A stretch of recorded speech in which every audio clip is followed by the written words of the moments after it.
Ya, Assalamualaikum warahmatullahi wabarakatuh. Selamat malam adik-adik semua. Waalaikumsalam warahmatullahi Malam, wabarakatuh. Kak. Betul wabarakatuh. Apa kabar semuanya? Kakak harap semuanya dalam kondisi sehat ya. Hari ini kita akan bimbingan untuk praktikum besok berupa dengan judul praktikum EKG ya. Udah baca modul yang kakak kasih?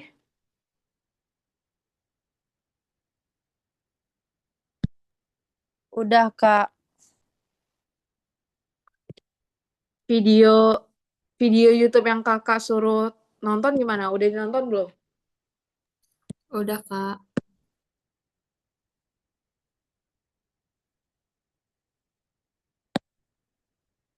Ada yang udah nonton? Atau belum nonton nih? Udah, Kak, tapi belum begitu paham, Kak. Sama Kak, belum terlalu paham Kak. Oke, oke, oke. Sebelum kita mulai, kakak mau kasih pertanyaan dulu ya. Nah, dia. Supaya tujuan dari praktikum praktikum besok untuk bimbingan ini terpenuhi.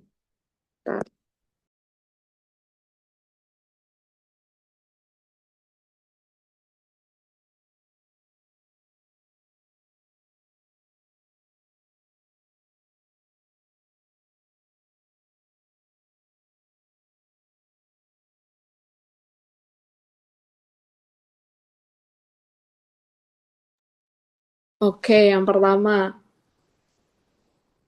hmm, otot jantung kan punya dua jenis sel. Ada yang tahu nggak apa aja? Ada yang mau jawab?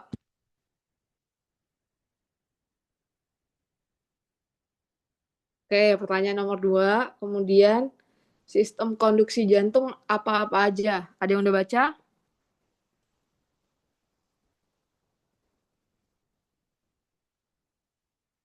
Oke, yang ketiga, gelombang yang terdapat pada EKG apa-apa aja? Ada kan di modul pembahasannya? Yang P, Q, R, S, T itu, Kak. Yang ada U Iya, juga. iya, iya. Ya. Oke, kita akan belajar itu ya. Mohon diperhatikan. Yang lain tolong di open ya kameranya. Ada Baihaki, Anissa Mulia, Eh, Nazira, eh, saya, Halo Kak, halo ya. Kak. Yang nomor satu tadi kontraktil sama ini ya kontraksi ya. Kontraktil untuk berkontraksi atau lagi apa? Otoritmik ya. Nanti kita bahas. Oke, siapa lagi? Nazira. Kita udah berapa? Nih, Ani siapa nih? Oh, Alif Hadi. Oke.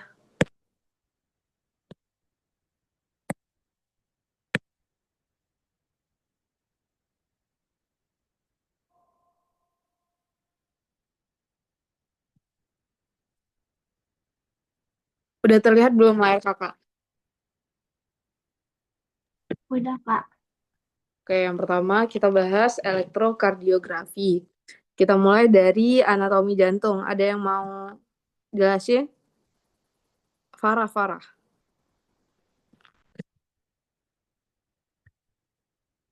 Gimana, Kak?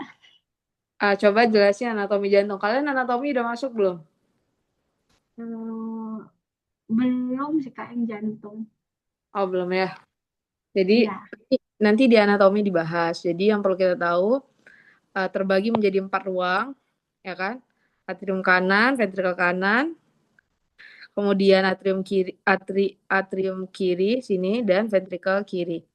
Ya. Kemudian pembuluh darahnya ada vena cava superior, inferior vena cava, kemudian ada aorta yang bercabang terus nanti dibagi lagi.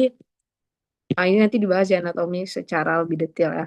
Kita masuk ke judul materi kita tentang elektrofisiologi jantung. Jantung eh, komponen dasar dari sistem sirkulasi. Letaknya di mana? Di garis tengah pada rongga dada. Jadi apexnya sudutnya itu ke arah kiri. Tujuannya nanti dia memompa darah supaya mengalir ke sirkulasi paru dan sistemik. Jantung ini juga merupakan sistem elektromekanikal, artinya kontraksi jantung itu timbul karena penyebaran arus listrik, sama yang kayak kemarin itu kita bahas tentang sistem saraf.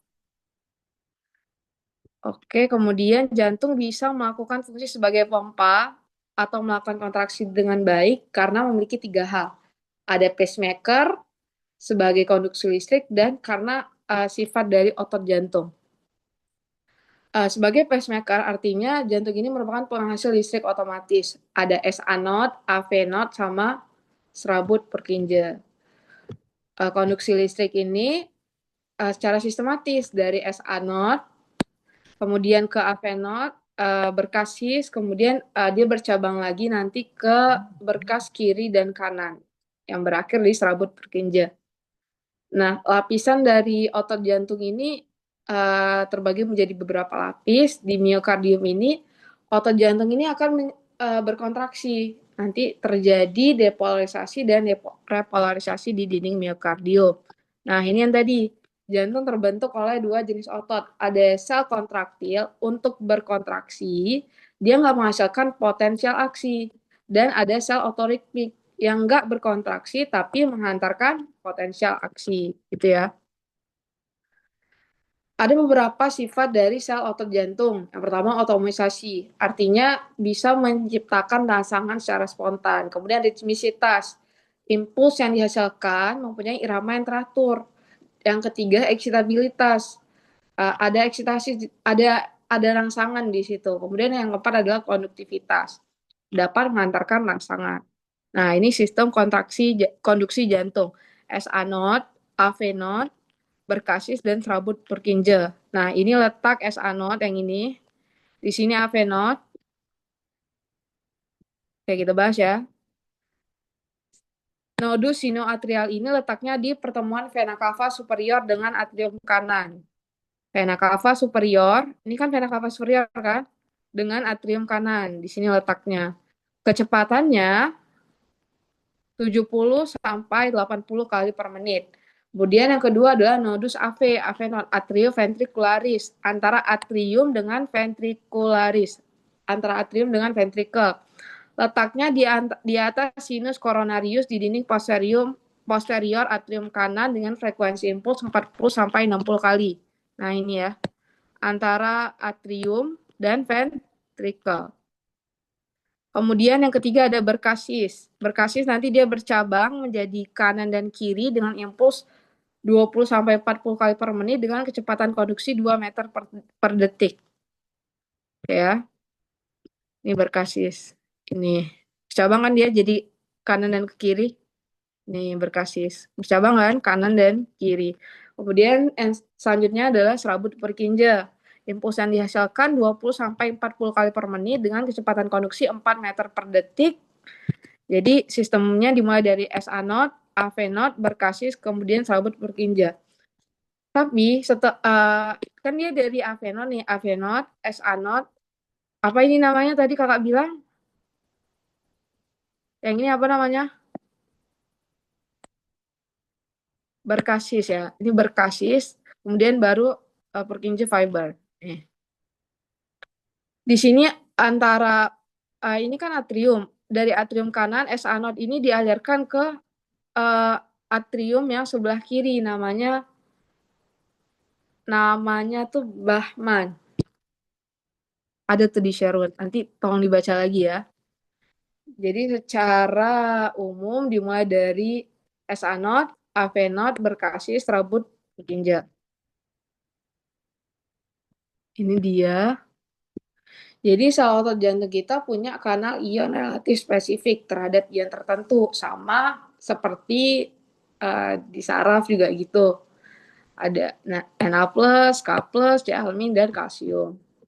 Kanal ionnya ini dikontrol oleh mekanisme pintu gerbang yang dapat buka dan menutup, seperti yang kita bahas minggu-minggu lalu. Pemisahan muatan berlawanan jenis di kedua sisi membran plasma atau perbedaan jumlah relatif kation dan anion di cis dan cas akan mengakibatkan potensial membran. Kanal ion pada sel otot jantung akan mengakibatkan perubahan konsentrasi ion pada kedua sisi membran, kemudian terbentuk potensial aksi. Perubahan cepat potensial membran dari ambang ke puncak, kemudian kembali ke keadaan istirahat. Di dalam bagian sel menjadi lebih positif daripada bagian luar. Jadi, sel jantung kita dapat dijumpai dalam 3 keadaan, saat polarisasi, depolarisasi, dan repolarisasi. Polarisasi artinya keadaan diam. Jadi, tiap ada potensial membran bernilai selain 0 milivolt. Selain ya, bukan berarti polarisasi 0, tapi selain 0 milivolt dalam arah positif ataupun negatif. Kemudian kalau depolarisasi apa? Suatu keadaan terangsang impuls di mana bagian dalam membran menjadi kurang negatif dibanding saat potensial istirahat. Sementara saat repolarisasi, keadaan sudah terangsang dan akan kembali ke keadaan semula. Ini gambarnya. Kemudian ini potensial aksi sel otot jantung terbagi menjadi yang tadi ini, polarisasi, depolarisasi, dan repolarisasi. Nah, ini gambarnya sama ya. Fase 0, saat fase ini disebut juga fase depolarisasi karena terangsang. Jadi, natrium di ekstrasel akan masuk ke dalam sel, jadi bertambah sampai plus 20 mm volt. Jadi di sini natrium channelnya terbuka. Kemudian masuk ke fase repolarisasi cepat. Fase 1 ini terjadi karena kanal dari natriumnya tertutup. Kemudian dia masuk lagi ke fase platu, artinya dia datar nih ya. Karena kalsium channelnya terbuka, kemudian kalium channelnya tertutup dengan cepat. Nah ini. Kemudian dia masuk ke, ini disebut juga fase platu, fase yang kedua. Kemudian dia turun ke fase repolarisasi akhir, fase 3, karena kalsium channelnya tertutup dan perlahan kalium channelnya terbuka di fase 3 ya. Disebut juga fase repolarisasi akhir. Dan di saat fase keempat terjadi potensial istirahat. Depolarisasi akan diteruskan ke seluruh otot jantung dan akan terekam pada EKG. Ini yang tadi. Fase 0, fase 1 ada depolarisasi cepat, repolarisasi dini, fase platu, repolarisasi cepat akhir, dan resting membran potensial atau polarisasi. Ini udah. Nah ini. Jadi fase kontraksi jantung dimulai dari apa? Dimulai dari saat nodus SA node atau sinoatrial nodus melepaskan muatan. Nanti pada EKG akan terbentuk gelombang P. Nah, ini gelombang P yang terjadi karena depolarisasi atrium. Kemudian ada yang namanya segmen PR. Karena ada jeda dari nodus AV, nih ya, segmen PR. Jadi dia ini kalau yang segaris ini namanya isoelectrical line. Isoelectrical line. Jadi tadi, kakak ulangi, gelombang P karena depolarisasi atrium, kemudian ini dia datar segmen PR, sejajar dengan isoelectrical line karena ada jeda pada nodus AV, dari SA node ke AV node ada jeda, makanya timbul segmen PR, kemudian ada kompleks QRS, karena terjadi depolarisasi ventricle. Jadi atrium itu secara bersamaan mengalami repolarisasi. Kemudian ada segmen ST, platu lagi kan, isoelectrical line lagi kan. Ini terjadi saat ventricle berkontraksi dan mengosongkan isinya. Jadi dia kontraksi ya. Kemudian gelombang T. Ini yang disebut gelombang T yang terjadi karena repolarisasi ventricle. Kemudian segmen TP. Ini waktu saat ventricle berelaksasi dan terisi. Nah, ini keluar di pretest. Jadi tolong dipahami gelombang P karena apa, PR karena apa, pokoknya gambaran dari ini. Oke, EKG ini. EKG kepanjangannya apa EKG, Farah? Elektrokardiografi. Ya, yang berfungsi untuk mengukur aktivitas listrik di jantung. Elektro kan listrik, kardio jantung, gram rekaman. Apa perbedaan antara elektrokardiografi, elektrokardiogram, sama elektrokardiograf? Kalau elektrokardiograf itu alatnya untuk merekam aktivitas listrik jantung. Kalau elektrokardiografi ini metodenya, sementara elektrokardiogram ini rekaman aktivitas listrik jantung yang kita peroleh ya. Dengan cara apa? Nanti dengan ditempelkan elektroda di permukaan tubuh. Oke, gelombang listrik yang terekam merupakan gelombang dari sistem konduksi yang dideteksi dan diperkuat. Fungsinya apa? Fungsinya bisa untuk diagnosis penyakit seperti hipertrofi atrium dan ventrikel, gangguan pembentukan hantaran impuls listrik, kemudian ada disritmia, nanti ditentuin asal jenis dan sifatnya. Kemudian pada iskemia dan infak miokard, ada perikarditis. Kalian tahu ini nggak? STEMI. Ada yang udah baca Sharon nggak? Terus ada tulisan STEMI, ST elevation myocard infection. Nah, nanti gambarannya berupa ST elevasi. Jadi segmen ST-nya elevasi naik ya. Kemudian bisa juga untuk diagnosis perikarditis, untuk mengetahui efek obat-obatan, atau gangguan keseimbangan elektrolit seperti kalium, kalsium, dan magnesium. Bisa juga untuk penyakit sistemik seperti hipertiroidisme atau hipotiroidisme dan SLE, systemic lupus erythematosus.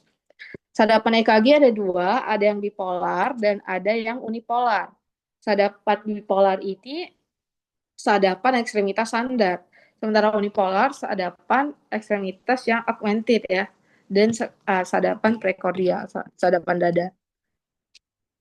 Nah, nanti ditempatkan elektroda di sini. 1, 2, 3, 4. Nah, ini penjelasannya. Kawat RA ini right arm dengan elektroda di pergelangan tangan kanan. Biasanya warnanya merah, tapi tergantung lagi ya. Leadnya tergantung lagi mereknya apa. Biasanya ini kanan merah, right arm merah, left arm kawat left arm dengan elektroda di pergelangan tangan kiri, warnanya kuning. Di sini ya, left arm. Kemudian kawat left leg dengan elektroda di pergelangan kaki kiri, hijau. Kaki kiri, di sini seharusnya hijau ya. Dan di sini warnanya hitam. Ini gambarnya nggak sesuai. Oke, jadi merah, kuning, hijau, hitam. Ada yang right arm, left leg, dan right leg. Untuk sadapan ekstremitas standar atau sadapan bipolar terdiri dari lead 1, kemudian ini lead 1, lead 2, dan lead 3. Lead 1 selisih potensial antar tangan kiri, ini kan tangan kiri kan, right arm, dengan tangan kanan. Nih, di sini lead 1. Lead 2 selisih potensial antara kaki kiri dan tangan kanan. Yang mana nih? Lead 2. Nih kan? Kaki kiri dan tangan kanan. Nih. Lead 2. Lead 3 selisih potensial antara kaki kiri dan tangan kiri. Nah, ini lead 3 ya. Kemudian ada satu lagi namanya sadapan unipolar. Tadi bipolar, sekarang unipolar. Unipolar ini terbagi menjadi AVR, AVL, dan AVR. Nah, ini AVR, AVL, dan AVF. Untuk sadapan prekordial, sadapan yang kita letakkan di dada ada 6 buah. Ada V1, V2, V3, V4, V5, dan V6. V1 di ICS berapa nih? ICS 5, 1, 2, 3, 4, 5. ICS 5 parasternal kanan. V2, ICS 4 parasternal kiri, yang ini yang kuning. V3, bagian tengah garis lurus yang menghubungkan antara V2 dan V4. Di sini ya, V3. Kemudian V4, ICS 5 mid clavicula kiri. ICS 5, 1, 2, 3, 4, 5. Jadi nanti waktu pemasangan EKG pas praktikum disesuaikan. Kemudian V5 ini V5 ya, setentang garis horizontal dengan V4 di linea aksilaris anterior kiri di sini. Sini dia. Kemudian V6 setentang garis horizontal dengan V4 di linea mid aksilaris kiri. Ini dia. Oke, ini udah. Kemudian nih, nah saat udah ada hasilnya, kita kan perlu menentukan kan sinusnya ritem atau enggak. Jadi kecepatan untuk merekam EKG adalah 25 mm per detik dengan kalibrasi 1 milivolt.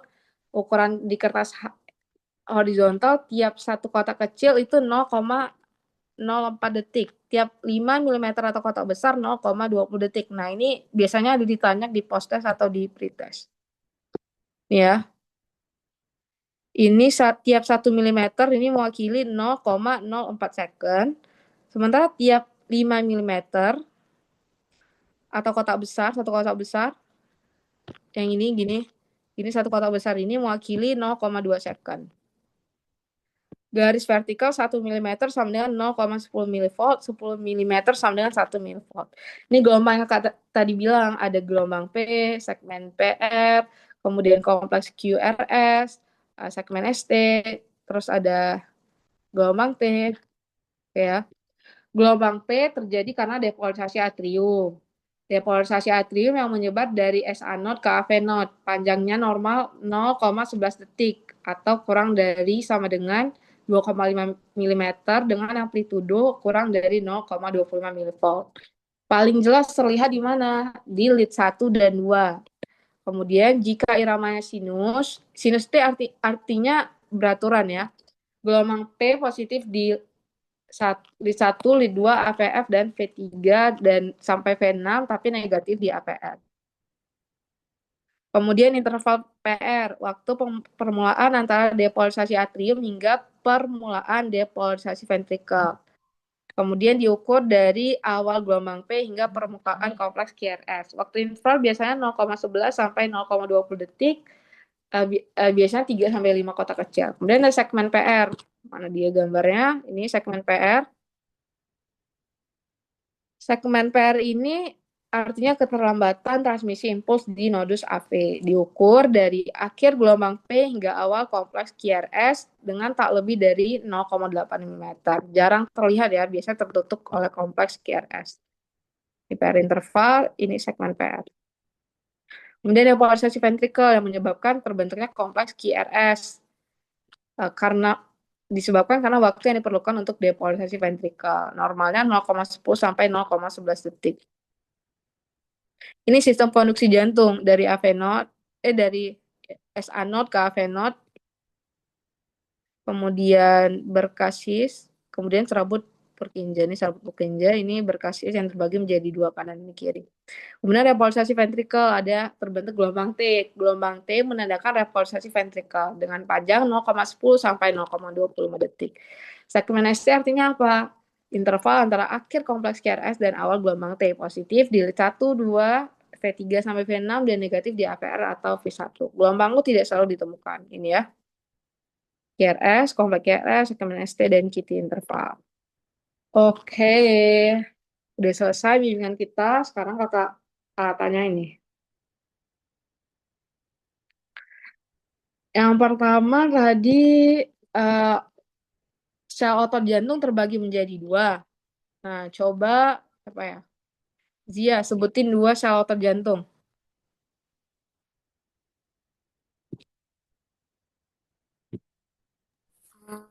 Dua sel otot jantung itu ada sel kontraktil sama sel otoritmik.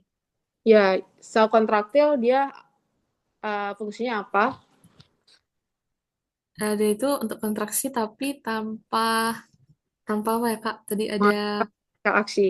Jadi nggak meneruskan rangsangan. berarti yang sel kontraktil itu dia berkontraksi tapi tanpa adanya potensial aksi. Iya, tanpa menghasilkan Terus potensial. kalau yang otoritmik itu dia yang ada potensial aksinya. Iya, benar. Oke. Kemudian yang kedua, kamu mau tanya ke gelombang P, kompleks QRS, itu menandakan apa? siapa ya? Kamu tanya. Intan. Gelombang P menandakan apa dan kompleks QRS itu menandakan apa? Gelombang P itu depolarisasi atrium ya, Kak? Oke, kalau kompleks QRS Eh, eh, apa ya, Kak? Lupa dari Kak urusan. depolarisasi ventrikel ya. Nah, itu diingat. Gelombang P menandakan apa? Kompleks QRS menandakan apa? Tinggi dari gelombang P di EKG itu biasanya berapa kotak kecil? Ada ingat? Satu Satu, Kak. kotak kecil. Satu kotak kecil, Kak. Berapa, Aziz? Untuk gelombang P ukurannya satu kotak kecil, Ya, 0,04. 1 sampai 3 kotak kecil, betul, bagus. Kemudian tadi ada kalau gelombang T menandakan apa, Baihaqi?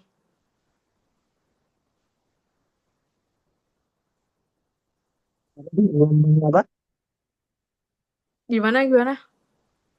Gelombang T atau P, Kak? T.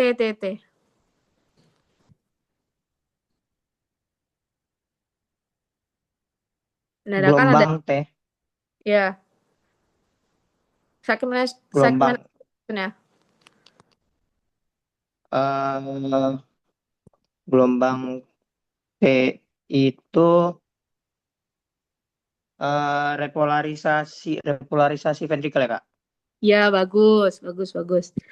Kemudian tadi Kakak ada sebutin gelombang U. Kalau gelombang U ini biasanya ada nggak ya ditemuin pas EKG normal?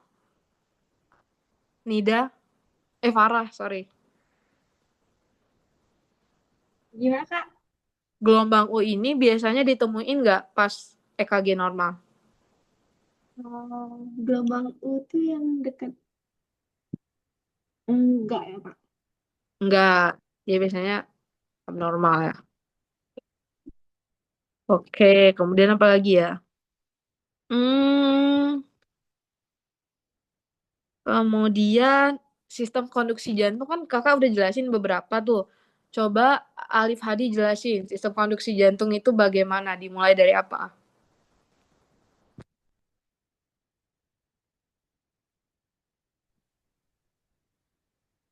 Lupa, Kak. Oke, ada yang mau jawab? Izin, Kak, yang dari SA Note itu bukan, Kak? Ya, dari SA Not terus Tapi kemana? bukan, Kak. Eh, Dari SA Note ke AV Note, habis itu ke berkasis, habis itu ke serabut Purkinje. Oke, bagus. Kalau nodus yang terletak di atas sinus coronarius di dinding posterior atrium kanan apa namanya? Nodus AV, Kak. Iya, bagus. Siapa tadi yang jawab? Baik, Kak, baik. Bagus, Bay. Kemudian eh, segmen SC itu biasanya elevasi atau enggak?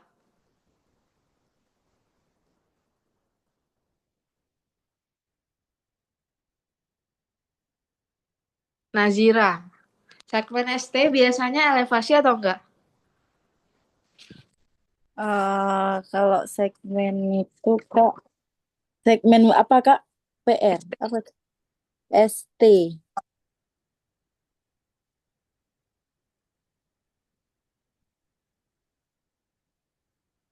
Enggak ya Kak? Enggak. Enggak ya, dia patologis. Enggak. Kalau segmen artinya dia STEMI atau serangan jantung kan miokard. Pembagiannya tuh ada 3, STEMI, non-STEMI, sama satu lagi unstable angina. Jadi ST elevasi, kalau ST-nya elevasi artinya dia nggak normal ya. Kemudian pertanyaan selanjutnya, pada modul praktikum itu ada disebutin kan amplitudenya diubah jadi 2 nilai kalibrasi yang berbeda. Apa aja tuh dari modul? Cut marah. Naura.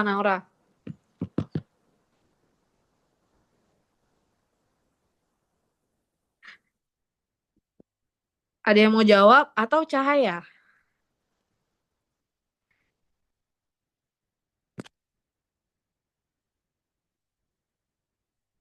Di modul diubah amplitudenya jadi 2 nilai kalibrasi. Nilainya berapa aja?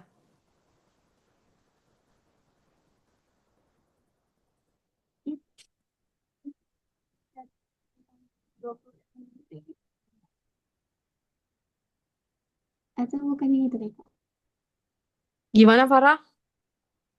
Kan kalau di modul itu ada yang diubah ke menjadi 1 MV sama dengan 20 mm itu bukan, Kak? Iya, iya. Tuh. 1 milivolt